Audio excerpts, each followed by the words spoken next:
भगवान साथ ही है।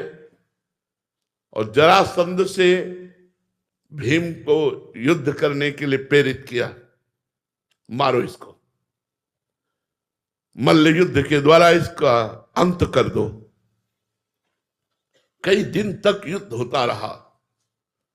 भीम वायुपुत्र, भगवान वायुदेव के पुत्र हैं, हनुमान जी के भ्राता है, तो बल में कोई कमी नहीं।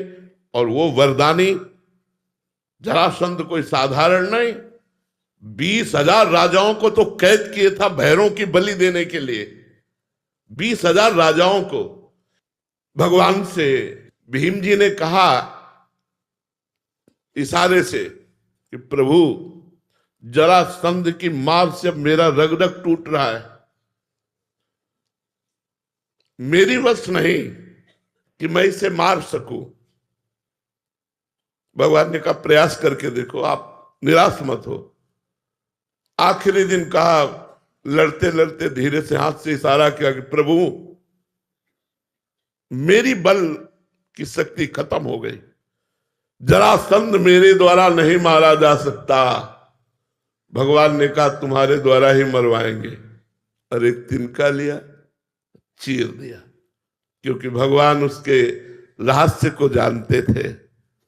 भगवान उसके जन्म रहस्य को जानते थे कि जरा नाम की एक राक्षसी ने इसको जीवन दान दिया। इसके जो पिता थे वो राजा ही थे, उनकी कोई संतान नहीं होती थी।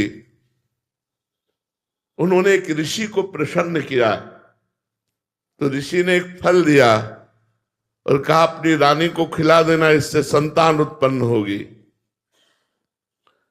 रानियां 2 थी, उन्होंने फल दिया और कहा इसके पाने से गर्भवती हो जाओगी। अब बुद्धि काम नहीं की, दोनों ने फल को आधा आधा काट लिया और दोनों ने पा लिया, दोनों गर्भवती हो गई। और जब दोनों के बच्चा हुआ तो आधा आधा हुआ। आधा आधा देख करके उनको बहुत शोक हुआ और फेंकवा दिया।